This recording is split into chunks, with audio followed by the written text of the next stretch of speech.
Hi guys, welcome to think with B Tamil. இந்த வீடியோவில் நம்ம ரொம்ப இம்பார்ட்டண்ட்டான எக்ஸசைஸ் 3.15 பார்க்க போகிறோம். கன்ஃபார்மாக 8 மார்க்ஸ் வரக்கூடிய செக்ஷன் கிராஃப் ஒரு சம் கன்ஃபார்மாக இந்த எக்ஸாம்பிள் சம்ஸ்லேருந்தோ இல்லை எக்ஸசைஸ்லேருந்தோ கன்ஃபார்மாக ஒன்று வரும். ஓகேவா? உங்களுக்கு கிராஃப் ஆஃப் வேரியேஷன்ஸில் 2 வேரியேஷன் இருக்குது. ஒன்று டைரக்ட் வேரியேஷன், இன்னொன்று இன்டைரக்ட் வேரியேஷன். இந்த டைரக்ட் வேரியேஷன் இன்டைரக்ட் வேரியேஷனில் 1 இயர் டைரக்ட் கேட்டானா நெக்ஸ்ட் இயர் இன்டைரக்ட் கேட்பாங்க. ஸோ இந்த மாதிரி ஆல்டர்னேட்டிவாக கேட்குறதுனால இந்த இயர் இன்டைரக்ட் வேரியேஷன் கேட்கறதுக்கான சான்சஸ் நிறைய இருக்குது. வாங்க நம்ம கற்றுக்கலாம். ஸோ ஃபஸ்ட்டு டைரக்ட் வேரியேஷன் அப்படின்னா என்னென்னா, இப்போ 2 விஷயம் இருக்குது. ஓகேவா? அப்போது ஒரு விஷயம் இன்க்ரீஸ் ஆகும்போது இன்னொரு விஷயமும் கூடவே இன்க்ரீஸ் ஆச்சுன்னா அதை டைரக்ட் வேரியேஷன் சொல்லுவோம். ஒரு எக்ஸாம்பிளுக்கு இப்போ நம்ம கடைக்கு போகிறோம், 1 கிலோ ஆப்பிள் வாங்க போகிறோம். 1 கிலோ ஆப்பிள் எவ்வளோ சொல்கிறாங்க? 100 ருபீஸ் சொல்கிறாங்க. நீங்கள் 1 கிலோ வாங்கினீங்கன்னா 100, 2 கிலோ வாங்கினா 200, 3 கிலோ வாங்கினா 300. ஸோ நீங்கள் குவான்டிட்டியை இன்க்ரீஸ் பண்ண உங்கள் ப்ரைஸும் இன்க்ரீஸ் ஆகிட்டே போகுது. ஸோ இந்த மாதிரி ஒரு ஃபேக்டர் இன்க்ரீஸ் ஆகும்போது இன்னொரு ஃபேக்டரும் அதனால் இன்க்ரீஸ் ஆச்சுன்னா அது டைரக்ட் வேரியேஷன். இப்போ இதை ஒரு எக்ஸாம்பிளாக பார்த்துடலாம். இப்போ ஒரு பஸ் இருக்குது. அந்த பஸ் 50 கிலோமீட்டர்ஸ் பெர் ஹவரில் போயிட்டுருக்கு. So speed 50 kilometres per hour. ஓகேவா? இது கான்ஸ்டண்ட்டாக இந்த ஸ்பீட் மெயின்டைன் ஆகிட்டே இருக்குதுன்னு வச்சுக்கோங்களேன். இப்போ அந்த பஸ் 1 ஹவரில் எவ்வளோ கிலோமீட்டர் போயிருக்கோம்? 50 கிலோமீட்டர்ஸ் ட்ராவல் பண்ணியிருக்கோம். 2 ஹவர்ஸில் 100 கிலோமீட்டர் போயிருக்கோம். 3 ஹவரில் 150 கிலோமீட்டர் போயிருக்கோம். ஸோ இந்த மாதிரி நம்மளுக்கு டைம் இன்க்ரீஸ் ஆக ஆக டிஸ்டன்ஸும் இன்க்ரீஸ் ஆகிட்டே இருக்குது.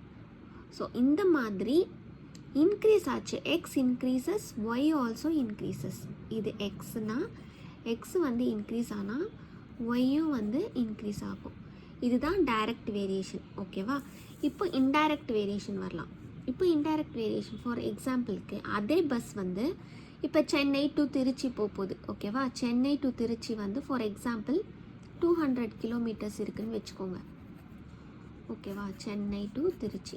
Okay, constant distance. இது என்னது? Constant distance.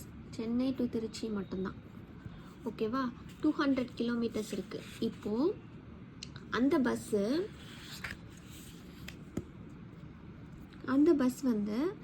ஸ்பீடு ஓகேவா 100 கிலோமீட்டர் பெர் ஹவர் ஸ்பீடில் போச்சுன்னா, ஓகேவா, ஒரு கிலோமீட்டருக்கு ஒரு ஹவருக்கு 100 கிலோமீட்டர்ஸ் தான் போகும். அப்படின்னா 200 கிலோமீட்டர்ஸ் அது ரீச் பண்ணணுன்னா நம்மளுக்கு எவ்வளோ ஆகும்?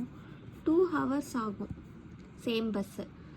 இப்போ அதே பஸ் 200 கிலோமீட்டர் பெர் ஹவரில் போச்சு. ஸ்பீட் போச்சுன்னா நம்மளுக்கு 1 ஹவர்லேயே திருச்சிக்கு போயிடலாம். ஓகேவா? அதே மாதிரி 300 கிலோமீட்டர் பெர் ஹவர் ஸ்பீடில் போகுது அப்படின்னா நம்ம ஒரு 45 மினிட்ஸில் ரீச் பண்ணிடலாம். ஓகேவா? ஸோ அந்த மாதிரி இப்போ பார்த்தீங்கன்னா நீங்கள் ஸ்பீடை இன்க்ரீஸ் பண்ண உங்களுக்கு டைம் கம்மியாயிட்டே போகுது. இந்த மாதிரி ஒரு ஃபேக்டர் இன்க்ரீஸ் ஆகும்போது இன்னொரு ஃபேக்டர் டிக்ரீஸ் ஆகும். அதனால் இது இன்க்ரீஸ் பண்ணதுனால தான் இது டிக்ரீஸ் ஆகுது. ஓகேவா? ஸோ இதனால் இது டிக்ரீஸ் ஆச்சுன்னா அது இன்டைரக்ட் வேரியேஷன். ஓகேவா? ஸோ இப்போ நம்ம இதை சிம்பிளாக ஒரு டேபிள் ஃபார்மேட்டில் பார்த்து தெரிஞ்சுக்கலாம். ஸோ இப்போ பார்த்தீங்கன்னா இதுதான் டைரக்ட் வேரியேஷன், இது இன்டைரக்ட் வேரியேஷன். ஓகேவா? இதோட ஜென்ரல் ஃபார்மேட் எப்படி இருக்கும்னா, எக்ஸ் இன்க்ரீஸ் ஆச்சுன்னா ஒய்யும் கூடவே இன்க்ரீஸ் ஆகும். ஓகே, இதில் எக்ஸ் இன்க்ரீஸ் ஆச்சுன்னா ஒய் டிக்ரீஸ் ஆகும். இப்போ உங்களுக்கு எக்ஸாமில் கொஸ்டின் ஒரு டேபிள் ஃபார்மேட்டில் கொடுப்பாங்க. அந்த டேபிளை பார்த்த உடனே நீங்கள் எக்ஸையும் ஒய்யையும் கவனிக்கணும். எக்ஸ் இன்க்ரீஸ் ஆச்சுன்னா ஒய் இன்க்ரீஸ் ஆகுதா டிக்ரீஸ் ஆகுதான்னு பார்க்கணும். அதை கவனித்து ஃபஸ்ட்டு அந்த கிராஃப் டைரக்ட் வேரியேஷனா இன்டைரக்ட் வேரியேஷனான்னு நீங்கள் கண்டுபிடிச்சிட்டு அதை ஃபஸ்ட்டு எழுதணும். ஓகேவா? ஸோ இப்போது டைரக்ட் வேரியேஷனோட ஃபார்முலா பார்த்தீங்கன்னா y = kx. இது எப்படி வந்ததுன்னா மல்டிப்ளிகேஷனில் இருந்தால் மட்டும்தான் ஒய் வந்து இன்க்ரீஸ் ஆகும். இப்போ எக்ஸ் இன்க்ரீஸ் ஆச்சுன்னா ஒய்யும் இன்க்ரீஸ் ஆகணும்னா அது மல்டிப்ளை பண்ணால் தான் முடியும். ஓகேவா? ஸோ நீங்கள் அட்லீஸ்ட் இதை மட்டுமாவது ஞாபகம் வச்சுக்கோங்க. டைரக்ட் வேரியேஷனோட ஃபார்மேட் இப்படி தான் இருக்கும் அப்படின்னு சொல்லிட்டு. இன்டைரக்ட் வேரியேஷனோட ஃபார்மேட் பார்த்திங்கன்னா ஒய் வந்து டிக்ரீஸ் ஆகும் இல்லையா? எக்ஸ் இன்க்ரீஸ் ஆனால் ஒய் டிக்ரீஸ் ஆகும், எக்ஸ் டிக்ரீஸ் ஆனால் ஒய் இன்க்ரீஸ் ஆகும். ஸோ இது வந்து டிவிஷனில் இருந்தால் தான் அது நடக்கும். ஓகேவா? ஒன்று இன்க்ரீஸ் ஆச்சு ஒன்று டிக்ரீஸ் ஆச்சுன்னா அது டிவிஷனில் இருக்குதுன்னு அர்த்தம். ஸோ இங்கே பார்த்தீங்கன்னா கேன்னு ஒன்று இருக்குது. கே என்ன அப்படின்னா ஒரு கான்ஸ்டண்ட்டை பேஸ் பண்ணி தான் எல்லாமே நடக்கும். இப்போ நான் ப்ரீவியஸாக எக்ஸாம்பிள் கொடுத்தேன் இல்லையா? அதில் பார்த்தீங்க அப்படின்னா ஃபஸ்ட்டு வந்து நம்மளுக்கு வந்து இதில் ஸ்பீடு கான்ஸ்டண்ட்டாக இருக்குது. இந்த ஸ்பீட் கான்ஸ்டண்ட்டை வச்சு தான் இது எல்லாத்தையும் நம்மளால் டிரைவ் பண்ண முடியும். அதே மாதிரி இங்கே டிஸ்டன்ஸ் வந்து கான்ஸ்டண்ட்டாக இருக்குது. அதை பேஸ் பண்ணி தான் நம்ம இந்த டெரிவேஷனும் பண்ணோம். ஸோ ஏதாவது ஒரு விஷயம் நடுவில் கான்ஸ்டண்ட்டாக இருக்க போகுது. அந்த கான்ஸ்டண்ட்டாக இருக்க விஷயம் என்னென்னா கே. ஓகேவா? இப்போது இந்த ஃபார்முலாவை வச்சு நம்ம கேவை வந்து டிரைவ் பண்ணோம். இப்போ கே ஈக்குவல் டு வரணும்னா என்ன பண்ணணும்? ஒய் டிவைடட் பை எக்ஸ் பண்ணணும். எக்ஸ் இந்த சைடு கொண்டு வந்தால். ஸோ அதுதான் நெக்ஸ்ட் இருக்குது. கே என்ன? Y divided by x. அதே மாதிரி இன்டைரக்ட் வேரியேஷனில் கே என்னது? எக்ஸ் இன்ட்டு ஒய் வந்துடும். ஓகேவா? ஸோ நீங்கள் ஏதாவது ஒன்று ஞாபகம் வச்சுட்டு அதை வச்சு மற்றதெல்லாம் வந்து நீங்கள் எக்ஸாம் டைமில் ஞாபகப்படுத்திக்கோங்க. ஓகேவா? இப்போது நெக்ஸ்ட்டு வந்து இந்த கிராஃப் போட்டிங்க அப்படின்னா டைரக்ட் வேரியேஷன் வந்து ஒரு ஸ்ட்ரெயிட் லைனாக கிடைக்கும். இன்டைரக்ட் வேரியேஷன் வந்து ஒரு ரெக்டாங்குலர் ஹைப்பர்போலாவாக கிடைக்கும். இப்போ ஸ்ட்ரெயிட் லைன் வந்து இப்போது நான் ஸ்க்ரீனில் காட்டின மாதிரி இந்த மாதிரி இருக்கும். அதுவே வந்து ரெக்டாங்குலர் ஹைப்பர்போலானா இந்த மாதிரி இருக்கும். ஓகேவா? இப்போ நம்ம சம் பார்க்குறதுக்கு போகலாம். நான் வந்து எக்ஸசைஸ் 3.15ல் 6th சம் எடுத்துகிட்டு வந்திருக்கேன். இது பார்த்தீங்க அப்படின்னா ஃபஸ்ட்டு வந்து கொஸ்டினை படித்து பாருங்கள். ஓகேவா?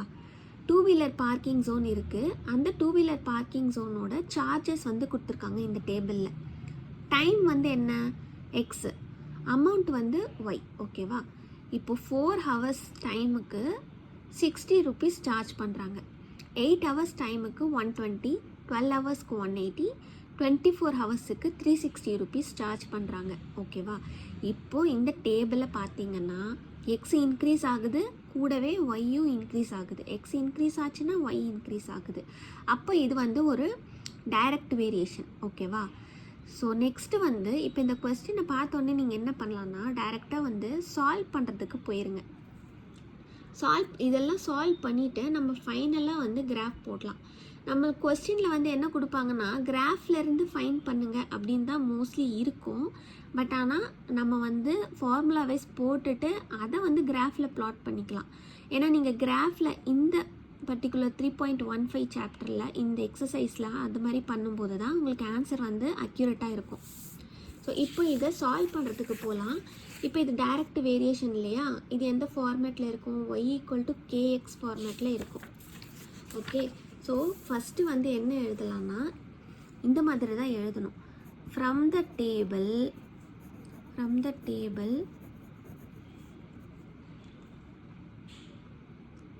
we observe as x increases y also increases, hence it is direct variation. இந்த மாதிரி கண்டிப்பாக நீங்கள் எழுதியே ஆகணும். ஓகேவா? So it can be given as எப்படி கொடுப்பாங்க? Direct variation y equal to kx தானே ஃபார்மேட்டு. ஸோ இந்த மாதிரி தான் இருக்கும் ஃபார்மேட். ஓகேவா? இப்போ நம்ம கே வந்து கண்டுபிடிக்கணும். ஓகேவா? கான்ஸ்டன்ட்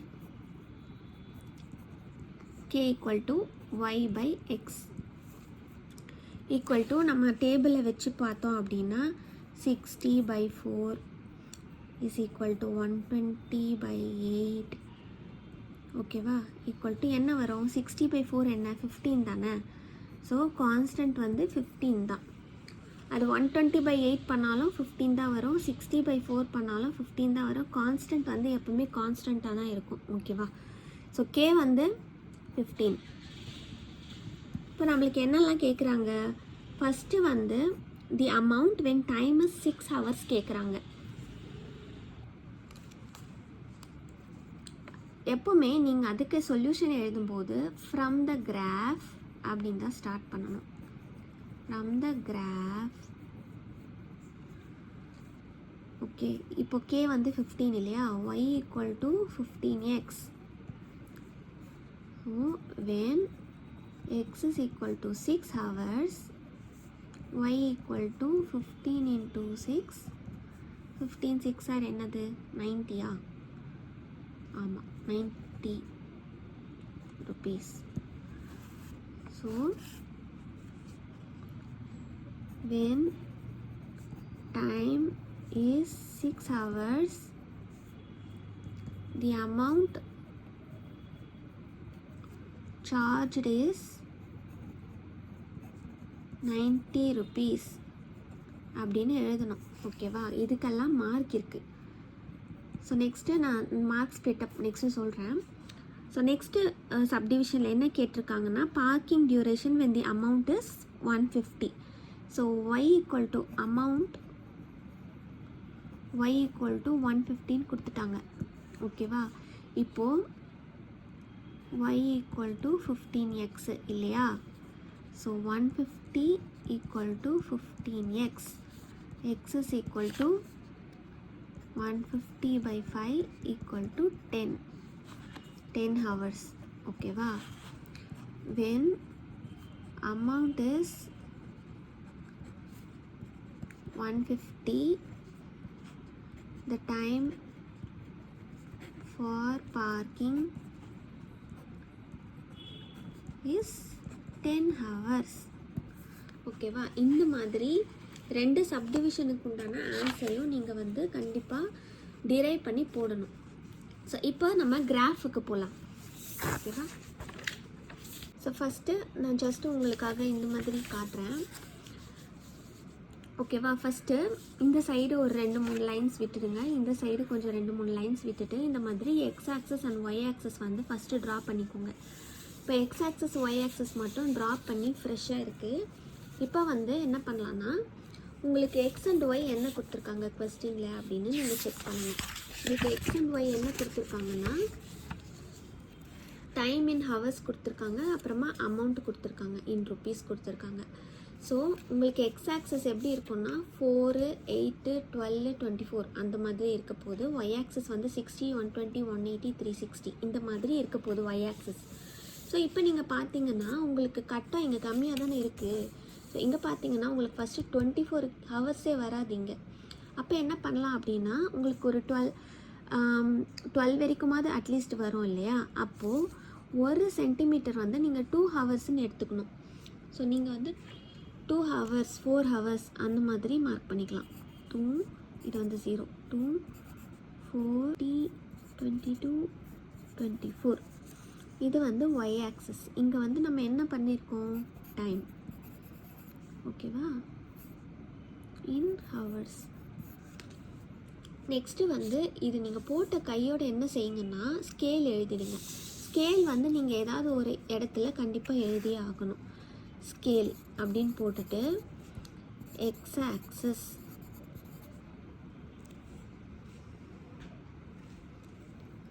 ஒன் சென்டிமீட்டர் எவ்வளோ எழுதுனீங்க, 2 hours போட்டிங்க இல்லையா. 1 சென்டிமீட்டர் ஈக்குவல் டு 2 hours. இதை வந்து கன்ஃபார்மாக எழுதிடுங்க. ஓகேவா, இப்போது ஒய் ஆக்சஸ் பார்க்கலாம். ஒய் ஆக்சஸ் உங்களுக்கு எப்படி இருக்குன்னா 60, 120, 180 இந்த மாதிரி இருக்குது. ஸோ பெரிய நம்பர்ஸாக இருக்குது. அப்போ நீங்கள் என்ன பண்ணலாம் அப்படின்னா, ஒய் ஆக்சஸ் 20, 20 எடுத்துக்கலாம், இல்லைனா 30, 30 எடுத்துக்கலாம். நான் வந்து இப்போ 30, 30 எடுத்துக்கிறேன். So first 30, next 60, 90, 120, 150, 180, 210, 240, 270, 300, 330, 360. நெக்ஸ்ட்டு கூட எழுதிக்கலாம் 390. ஓகேவா? இந்த மாதிரி இப்போ நீங்கள் ஒய் ஆக்சிஸில் என்ன போட்டிங்க, இது வந்து ருப்பீஸு, கரெக்டாக? இப்போது அமௌண்ட், இது வந்து அமௌண்ட் இன் ருப்பீஸ். இப்போ என்ன போடணும்னா ஸ்கேல் வந்து ஒய் ஆக்சிஸ் வந்து நீங்கள் எவ்வளோ போட்டிங்க, 1 சென்டிமீட்டர் ஈக்குவல் டு 30 ருபீஸ் அப்படின்னு எழுதணும். ஓகே, இப்போ வந்து நம்ம டேபிளில் வச்சு இதை வந்து பிளாட் பண்ணிக்கலாம். டேபிள் பார்த்தீங்க அப்படின்னா 4 ஹவர்ஸுக்கு 60, 4 ஹவர்ஸுக்கு 60னா 4 இங்கே இருக்குது, 60 வந்து இங்கே இருக்குது. ஸோ இங்கே வந்து ஒரு பிளாட். ஓகேவா? நெக்ஸ்ட்டு வந்து என்ன இருக்குன்னா 8 ஹவர்ஸுக்கு 120. ஸோ 8 ஹவர்ஸுக்கு என்னது 120. அப்புறம் நெக்ஸ்ட்டு வந்து 12 ஹவர்ஸுக்கு 180. 12 ஹவர்ஸுக்கு வந்து 180. நெக்ஸ்ட்டு வந்து 24 ஹவர்ஸுக்கு 360. 24 ஹவர்ஸுக்கு வந்து 360 எங்கே இருக்குது, இங்கே இருக்குது. ஸோ எக்ஸ் வந்து 24, ஒய் வந்து 360. இப்போ நீங்கள் போட்ட பிளாட் எல்லாத்தையுமே வந்து இப்படி எழுதிக்கோங்க. 4, 60, 8, 120, 12, 180, 24, 360. ஓகேவா? இப்போ நீங்கள் இதை வந்து ட்ரா பண்ணிங்கன்னா உங்களுக்கு வந்து ஒரு ஸ்ட்ரெயிட் லைன் கிடைக்கும்.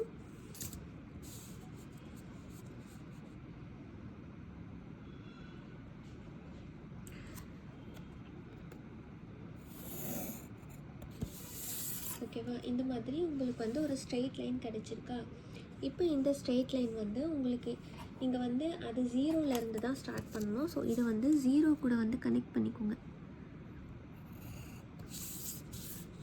0லேருந்து ஸ்டார்ட் பண்ணி போகிற மாதிரி போடுங்க. ஸோ இப்போ வந்து இந்த மாதிரி நீங்கள் பிளாட் பண்ணிட்டீங்க. இப்போது உங்களுக்கு சால்வ் பண்ணி ஒரு ஆன்சர் வந்துச்சு இல்லையா?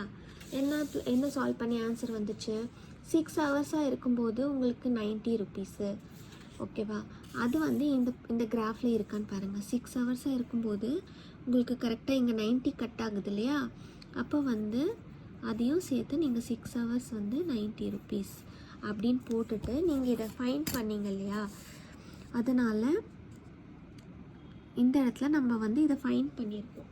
ஃபைன் பண்ணுறதுனால நம்ம இதையும் வந்து ஹைலைட் பண்ணி காட்ட போகிறோம். ஓகேவா? நெக்ஸ்ட்டு என்ன கண்டுபிடிச்சிருக்கோம் அப்படின்னா செகண்ட் சப்டிவிஷனில் வந்து நம்ம பார்க்கிங் வந்து 150 ருபீஸாக இருக்கும்போது 10 ஹவர்ஸு. ஸோ நெக்ஸ்ட்டு 10 ஹவர்ஸில் வந்து உங்களுக்கு 150ல் கரெக்டாக கட் ஆகுது. ஸோ அங்கேயும் ஒரு பாயிண்ட் பிளாட் பண்ணிவிட்டு 10 ஹவர்ஸ் வந்து 150 இதையும் வந்து நீங்கள் ஹைலைட் பண்ணி காட்டணும்.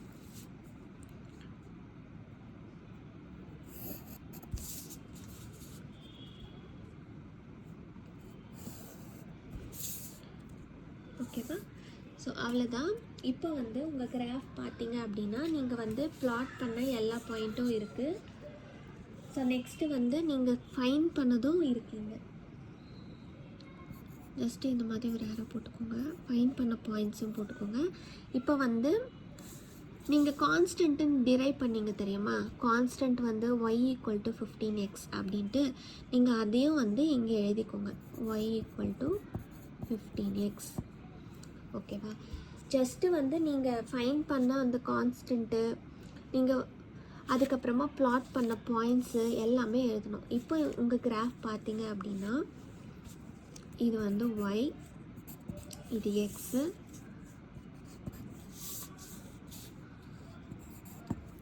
ஸோ இப்போ உங்கள் கிராஃப் வந்து கம்ப்ளீட்டாக இருக்குது. ஃபஸ்ட்டு எடுத்த உடனே x axis and y axis. Okay, இதுக்கு ஒரு மார்க்கு, ஸ்கேலுக்கு ஒரு மார்க்கு, நீங்கள் பிளாட் பண்ண பாயிண்ட்ஸுக்கெல்லாம் வந்து ஒரு 2 மார்க்ஸ் கிட்ட வரும். ஓகேவா? இதுக்கே வந்து 4 மார்க் கிராஃபில். நெக்ஸ்ட்டு வந்து நீங்கள் இப்போ சால்வ் பண்ணிங்க பாருங்கள். இந்த பார்ட்டுக்கு வந்து உங்களுக்கு ஒரு மீதி இருக்க 4 மார்க்ஸ். ஓகேவா? இந்த ஆன்சர்லாம் வந்து ரொம்ப ரொம்ப இம்பார்ட்டண்ட்டு. ஸோ இது எல்லாமே ஞாபகம் வச்சுக்கோங்க. கண்டிப்பாக வந்து ஸ்கேலும் ஒய் ஆக்சிஸ் எக்ஸ் ஆக்சிஸ் வந்து கரெக்டாக எழுத மறக்காதீங்க. நம்ம நெக்ஸ்ட்டு வீடியோவில் வந்து இன்டைரக்ட் வேரியேஷன்ஸ் வந்து பார்க்கலாம். ஓகேவா? நெக்ஸ்ட்டு வீடியோவும் மறக்காமல் பாருங்கள். பிகாஸ் இந்த இயர் கண்டிப்பாக இன்டைரக்ட் வேரியேஷன் தான் வர சான்ஸ் இருக்குது.